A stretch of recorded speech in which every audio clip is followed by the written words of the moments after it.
Somewhere in a quiet neighborhood in Columbus, Ohio, on a Tuesday morning in early November, a woman named Diane sat in a small apartment surrounded by the kind of silence that only comes after something terrible has already happened. The dishes in the sink were 3 days old. The curtains had not been opened in a week. And on the kitchen table, next to an empty coffee mug, sat 3 small hospital bracelets. 3 tiny plastic tags. Each one printed with a name. Each one belonging to a baby she had walked away from and never gone back for. Now, 31 years later, there was a knock at her door. She looked through the peephole and froze. She stepped back. Her hand went to her chest. Because standing on the other side of that door were 3 people she had spent 3 decades convincing herself she would never have to face. And they were not broken. They were not desperate. They were not coming to beg. They were coming because they had built something. Built something so massive, so undeniable, that the whole country had heard about it. And now, they had come home. Not as the helpless babies she had left behind. But as 3 of the most powerful people in America. Before we get into this unbelievable story, if you love real-life stories with shocking twists, hit subscribe right now. Most people watching are not subscribed. Do not miss the next one. Here is what this story is really about. It is not just about abandonment. It is not just about money.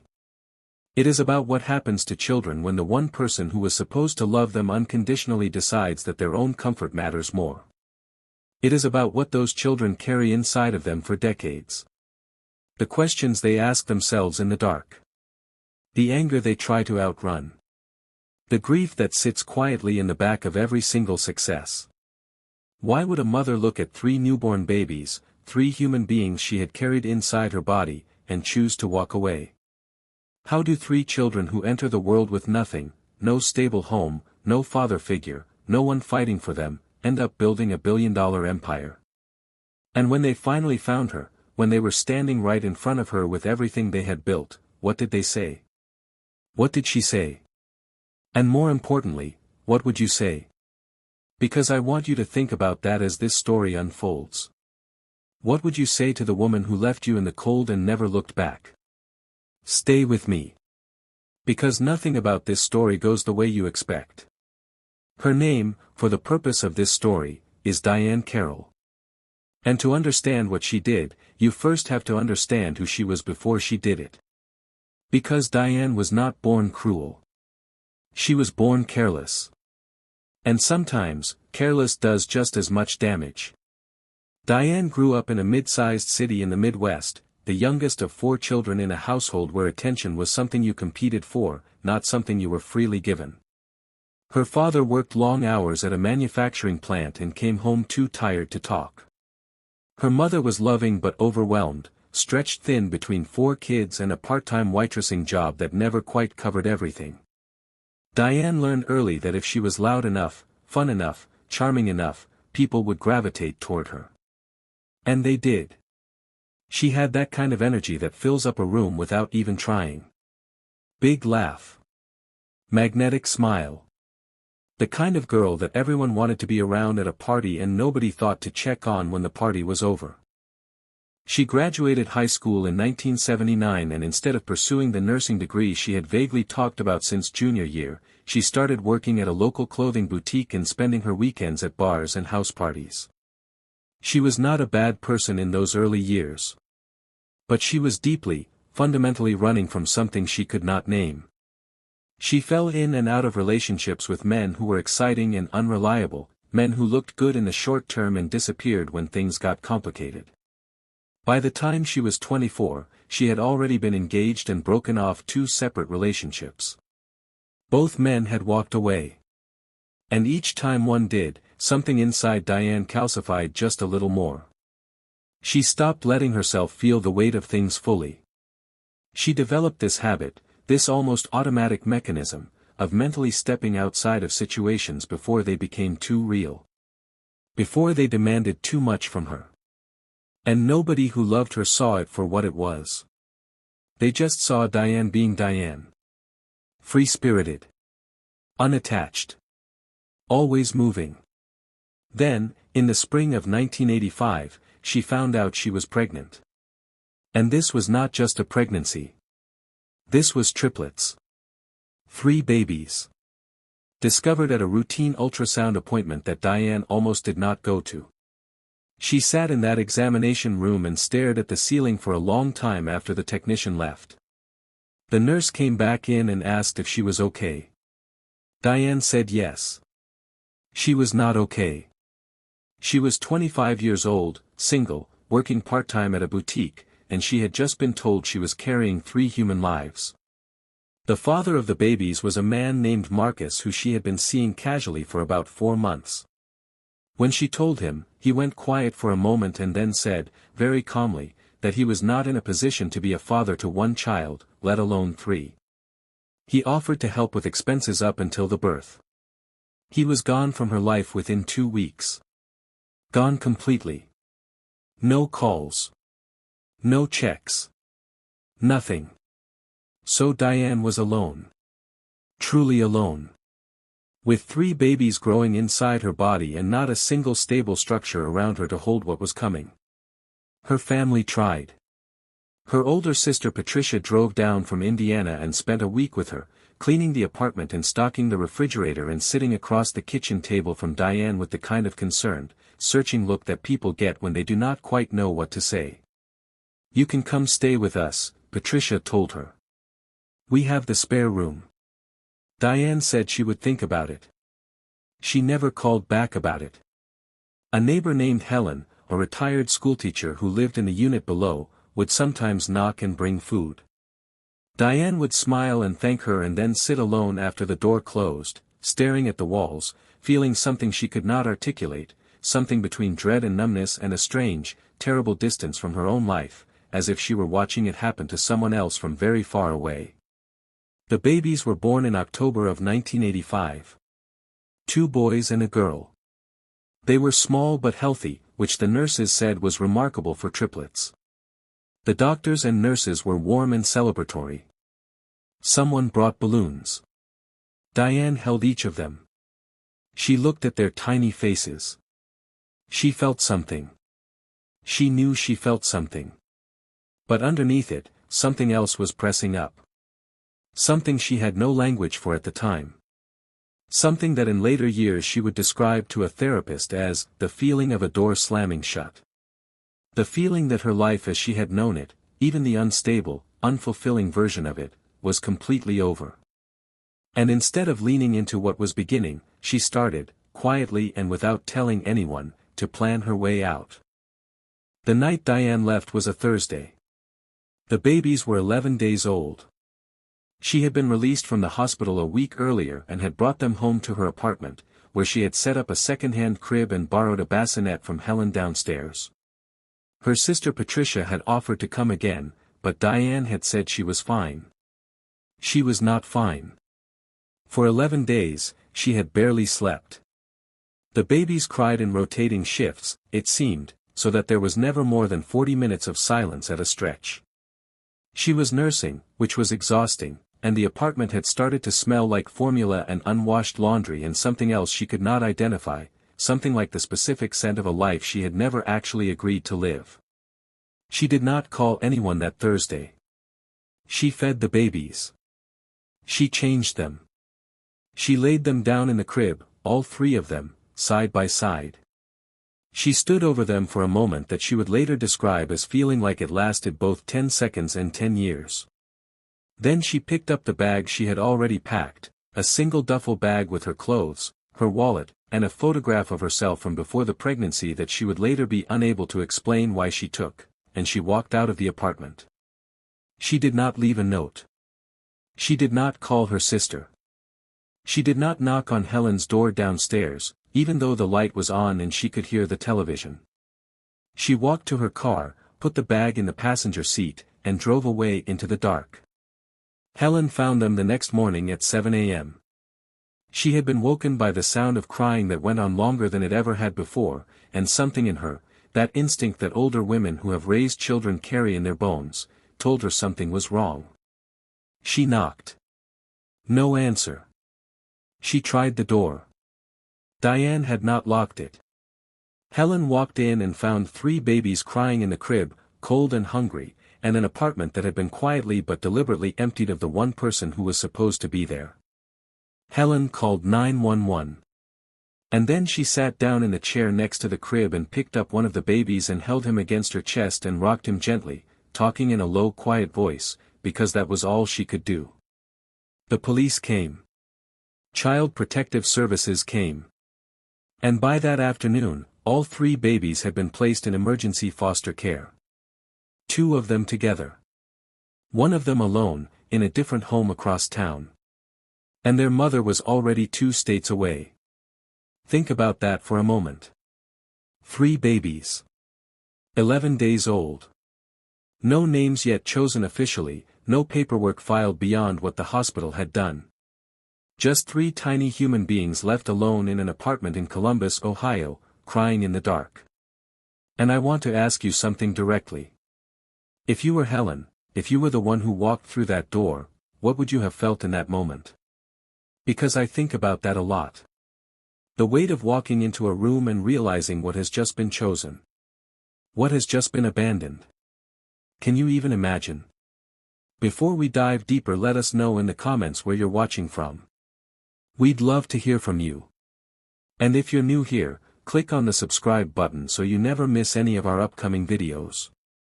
The 3 babies were given names by the state. On their foster care intake forms, they were listed as Marcus Jr., whom a foster mother in Grove City would call Junior, then eventually just James. The second boy was listed as Thomas, placed with a couple named the Hendersons in Westerville who had been fostering children for 11 years. And the girl, the smallest of the 3, was listed as Angela, placed initially in a group care situation before being moved, 6 weeks later, to a family named the Coopers in a suburb called Dublin, just outside Columbus. For the first 2 years of their lives, they were in the same city and did not know each other existed. James grew up with his foster mother, Ruth, a warm but tired woman in her late 50s who had taken in more than 20 children over the years and had a talent for providing stability without necessarily providing depth. She kept the house clean, kept the pantry stocked, got James to school on time every day. She called him baby and meant it. But she was aging, and when James was 4, her health declined and she could no longer care for him. He was moved again. This time to a family named the Walkers in Cincinnati, who eventually adopted him when he was 6. The Walkers were a middle-class black family. The father, Gerald, was a high school football coach, and the mother, Denise, was a registered nurse. They had 1 biological son who was 9. They gave James a bedroom with a window that looked out onto a backyard maple tree, and Gerald taught him to throw a football on Saturday mornings, and for the first time in his short life, James felt something close to permanent. Thomas, meanwhile, stayed with the Hendersons through most of his childhood. Arthur and Carol Henderson were older, methodical, and deeply religious. They ran their household with structure and faith and a kind of steady, undemonstrative affection that Thomas responded to in the way quiet children sometimes do, by going inward, by reading everything he could get his hands on, by developing an interior life so rich that the people around him often underestimated how much he was processing. Thomas was the kind of child who would sit at the dinner table and say almost nothing for an entire meal and then, as he was clearing his plate, ask a question so astute and unexpected that the adults would look at each other over his head in quiet amazement. By the time he was 9, he had read every book in the school library that had the word science or invention in the title. By the time he was 12, he was taking apart and reassembling old radios and small electronics that Arthur brought home from garage sales, and he had a notebook, spiral-bound, the cover held on with electrical tape, filled with hand-drawn diagrams and ideas that even then, if you had known what you were looking at, would have told you something important about where this boy was going. Angela's story was the most turbulent of the 3 in those early years. The Cooper family was kind but not equipped. They had 2 teenage children of their own who were going through their own difficulties, and Angela, as she grew, was a child who needed more than what that household could provide. She was emotional in the way that children who have been moved too many times become emotional, not dramatically, but constantly, quietly, like a low-frequency hum underneath everything she did. She was moved again at age 5 to a family named the Porters, who were stricter than the Coopers but more stable. And then, at age 7, she was adopted by a woman named Marcia Simmons, a single mother and former social worker who lived in a small house in Upper Arlington and who had spent 15 years working in the system before deciding she wanted to be on the other side of it. Marcia had a gift for seeing children. Not what they performed or what they presented, but what was actually underneath. She saw in Angela a child who was enormously intelligent and enormously wounded and had learned to use charm the way a person uses an umbrella, not as something true about themselves, but as a tool to keep things off. Marcia put Angela in therapy at age 8. This, more than almost anything else, would change the trajectory of Angela's life. All three of them grew up without knowing about each other. All three of them carried, in their own private way, the specific ache of not knowing where they came from. James would sometimes ask Gerald about his birth mother and Gerald would say, gently but firmly, that what mattered was the family they had built together, and James would nod and let it go on the surface and not let it go underneath. Thomas never asked about his birth mother out loud at all.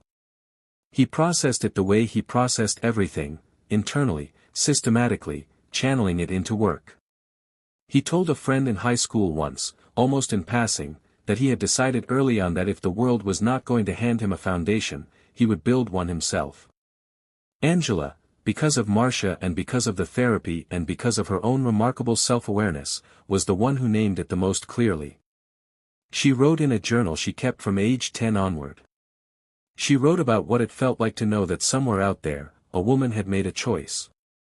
Had looked at the situation and made a choice. And she wrote that she was not going to let that choice define what she thought of herself, even on the days when it was very hard not to let it. They were 3 separate people living 3 separate lives in 3 separate homes. But they carried the same blood. And they were all becoming, in their own ways, something extraordinary. James Walker was the first to break through. Gerald, his adoptive father, had coached football with a kind of philosophic intensity that went beyond sports. He used to tell his players, you do not rise to the level of your motivation. You fall to the level of your preparation. James absorbed this completely. He was not the most naturally gifted athlete on his high school team, but he was the most prepared. He got a partial scholarship to Ohio State, where he studied business with the same methodical intensity he had applied to football, and where a professor named Dr. Harold Ingram recognized in him not just intelligence but a rare combination of strategic thinking and interpersonal charisma that most people spent careers trying to develop. Dr. Ingram mentored him through his junior and senior years. He connected him with an internship at a logistics company in Columbus, and James, 22 years old, fresh out of college with student loan debt and a suit he had bought at a consignment shop, walked into that internship and, within 18 months, had identified 3 inefficiencies in the company's supply chain and proposed solutions that saved the company over $4 million. They hired him full-time. Within 5 years, he was a vice president. Within 8 years, he left to start his own logistics firm. Thomas Henderson, by this point, was doing something almost no one around him fully understood yet. He had studied electrical engineering at a state school in Ohio on a full academic scholarship, graduated 2 years early, and moved to Pittsburgh, where he worked for 3 years at a tech firm before quietly starting to develop something on the side. He was working on a piece of infrastructure software, a system that could automate a particular class of data verification processes that businesses across multiple industries were spending enormous amounts of money and labor doing manually. He worked on it for 4 years in the evenings and on weekends, in a small apartment, living on very little, turning down 2 separate job offers from larger companies because he believed in what he was building. He brought it to market quietly. He did not pitch it dramatically. He just made it available and let the product speak. Within 14 months, 11 Fortune 500 companies were using it. Within 3 years, the software had processed over $2 trillion in transactions. Thomas was 31 years old, and he was worth, conservatively, $900 million. Angela Simmons, who had grown up watching Marcia navigate the systems and institutions that shaped children's lives, had gone into law. She studied at Northwestern, graduated near the top of her class, and spent 4 years at a major firm in Chicago before pivoting to something that everyone around her thought was a strange choice. She started a nonprofit legal organization focused on reforming the foster care system. She was 29 years old and people thought she was throwing her career away. She was not throwing her career away. She was building a platform. She built the nonprofit into a nationally recognized advocacy organization, testified before Congress 3 times before her 32nd birthday, and then, in a move that surprised even people who knew her well, she transitioned the nonprofit into a hybrid model, combining advocacy with a for-profit legal services arm that provided representation and consulting to state governments on child welfare reform. The for-profit side of the business grew faster than anyone anticipated. States were willing to pay for solutions. Angela provided them. By the time she was 35, her organization had reformed child welfare legislation in 7 states and had a valuation that made national news.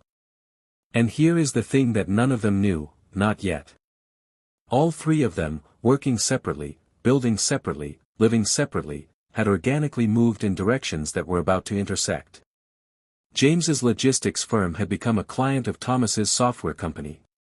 Angela's hybrid organization had, without anyone realizing it, contracted James's firm to handle distribution of materials for a large-scale advocacy campaign in 4 states. They were already in each other's orbits before they knew they were siblings. Before they knew anything. It was a DNA test that brought them together. And the story of how it happened is almost too precise to believe, except that it is the kind of precision that real life sometimes produces without any help from anyone. James had taken a consumer DNA test on a whim, one of those ancestry kits that his wife had bought him for his birthday as a light-hearted thing, not expecting anything dramatic to come of it. He matched with a half-sibling immediately. The name on the profile was T. Henderson. James sat with that for a week before he reached out. When he did, Thomas responded within an hour. They spoke by phone for the first time on a Wednesday evening in March. James was in Columbus. Thomas was in Pittsburgh. They talked for 3 hours. They discovered they had been born in the same hospital. They discovered they had never been told they were one of triplets. And they discovered, from records Thomas had requested from the state, that there was a third. A girl. Who would now be 31 years old. It took them 4 months to find Angela. The records were incomplete and the trail required more than one legal maneuver to follow. Angela, when they finally reached her, was in her office in Chicago preparing for a conference call when her assistant forwarded her a message that began, "My name is James Walker. I believe I may be your brother." She read it twice. She stood up from her desk and walked to the window and looked out at the city below for a long time. Then she walked back to her desk and called the number in the email. James answered on the first ring. 3 minutes into the call, she was crying. Not dramatically. Quietly. The way people cry when something they have carried quietly for their entire life is suddenly, without warning, put down. They met in person in Columbus 6 weeks later. The 3 of them, in a hotel conference room that James had booked because none of them knew where else to do it, this thing that had no established script. They sat across from each other and saw their own faces reflected back in ways that were subtle and startling at the same time, the shape of the jaw, the way Thomas tilted his head when he was thinking, which was exactly the way Angela did it too, which she had always thought was just a habit of hers. They talked for 7 hours. They ordered room service. They laughed at things that were not quite funny but felt funny in the way things do when the alternative is crying. And at some point in the middle of the evening, James said, quietly, almost to himself, "So she left all 3 of us." And the room went silent. Not an uncomfortable silence. A recognizing one. Now I want to stop here and ask you something. If you were sitting in that room, if you had just found out, at 31 years old, that you had siblings you never knew about, what would you feel? Because I think most of us imagine we would feel pure joy. And there was joy in that room. But there was also something heavier underneath it. The recognition that something had been stolen from them. 31 years of shared history that did not exist because of one person's choice. What do you do with that? After that first meeting in Columbus, James, Thomas, and Angela began talking every day. What started as the emotional work of becoming siblings became, over the following year, something else as well, a professional conversation. They recognized quickly that what each of them had built independently was not just impressive on its own but potentially transformative in combination. James had the infrastructure and the relationships. Thomas had the technology and the systems. Angela had the legal architecture and the institutional access. They spent a year doing due diligence on each other, not because they did not trust each other, but because they were all serious people who had built serious things and they were not going to let the emotion of finding each other override the judgment that had gotten them where they were. At the end of that year, they merged their core operations into a single holding company. They called it Carroll Consolidated, Carroll, the last name on the hospital record. Their birth mother's last name. Not as an homage. As a statement. As a way of taking something that had been taken from them and planting their flag in it. Within 3 years of the merger, Carroll Consolidated was valued at just over $4 billion. The financial press covered it as a business story. The few journalists who dug deeper and found the personal story behind it described it as the kind of thing that, if you put it in a novel, people would say was too convenient. But this is not a novel. This is what happened when 3 people who were given nothing built everything and then found each other. They didn't just survive. They built an empire. And now they were ready to do the one thing they had been circling around ever since that hotel room in Columbus. They were ready to find Diane. Finding Diane was not difficult. She had not disappeared the way people in witness protection disappear. She had just lived a life. After leaving Columbus in 1985, she had moved to Tennessee, worked a series of jobs in restaurant management and retail, been married twice, divorced twice, and eventually settled in a small apartment in Knoxville in her late 40s. She was 65 years old now.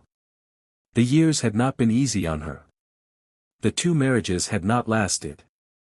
She had no children she had raised, a fact that people who knew her in her later years often found surprising, because she was genuinely warm with other people's kids, with grandchildren at family gatherings, with young people at her church. She had built a small life. She was not wealthy. She was not in despair. She was just ordinary. And she carried something that people who knew her well could sometimes see if they looked closely, a particular kind of distance in her eyes when conversations turned to certain topics. A quietness that felt less like peace and more like avoidance made permanent. Angela had been the one who argued most strongly for finding her. Not for revenge. Angela had been in therapy long enough, had spent enough time in the professional world of child welfare, to understand that revenge was a door that led to a room with no exit. She wanted something different. She wanted to understand. She wanted Diane to see what she had left. And she wanted, if she was being completely honest with herself, some version of an answer to the question she had written in her journal since she was 10 years old, why? James was more conflicted. He had built his life around forward motion and was not sure what looking backward would give him. Thomas, characteristically, was analytical. He laid out the possible outcomes. He said, there is no scenario where this is easy. But there is a difference between difficult and wrong. And they all agreed. They flew to Knoxville on a Tuesday morning in September. They did not call ahead. They did not send a letter. They knocked on the door. Diane answered the door in a blue cardigan. She was expecting the neighbor. She had a dish she was planning to return. She opened the door smiling and then looked at the 3 people standing on her small front step, and the smile did not fall. It froze.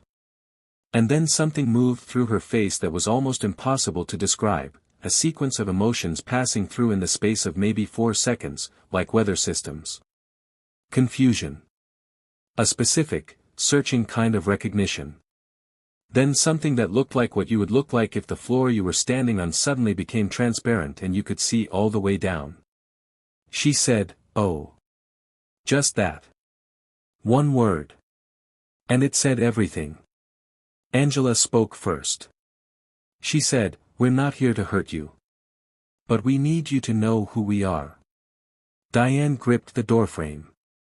She said, "I know who you are." And this was the part that none of them had quite prepared for, because they had assumed, on some level, that there would be denial. That she would make them prove it. That there would be a negotiation before the recognition. But there was not. She had known, somewhere in the 31 years of silence, that this moment was coming. Maybe not like this.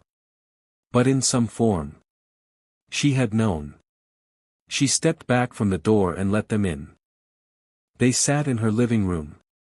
It was a modest space. A bookshelf. A couch with a patterned throw blanket. A small television. A photograph on the wall of a beach that Diane had visited once and thought was beautiful.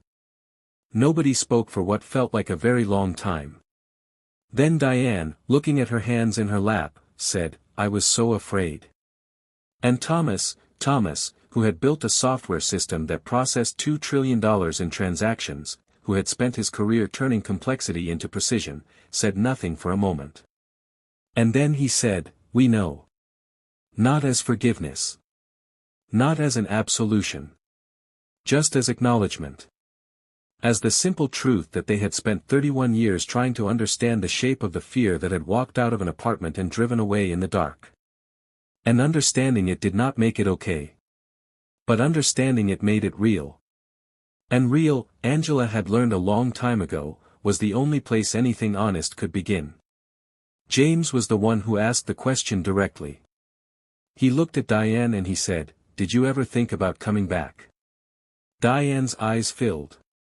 She said yes. She said she had thought about it for 31 years. She said she had driven to Columbus 3 times in the first decade and turned around each time before she got there. She said she had told herself that they were better off, that the people who had them were better for them, that she would only make things worse. She said she had told herself so many things for so long that she was no longer sure which ones she had actually believed and which ones she had just needed. James listened. He nodded. He said, 3 babies in a crib, Diane. 11 days old. He did not say it with cruelty. He said it with weight. The full, honest weight of what it was. And Diane wept. She did not try to stop it. She put her hands over her face and she wept in a way that old grief weeps, not cleanly, not briefly. The way things weep that have been waiting a very long time. They stayed for 2 hours. They did not leave as a family.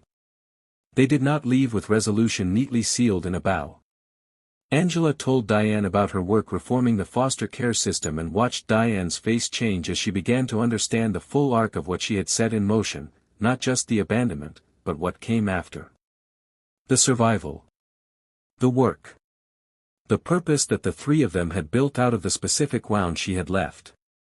Thomas told her about the software company in a way that was factual and quiet and let the facts carry what they needed to carry. James told her about Gerald Walker, the football coach who had given him a bedroom with a maple tree outside the window, and said, "He was a good man.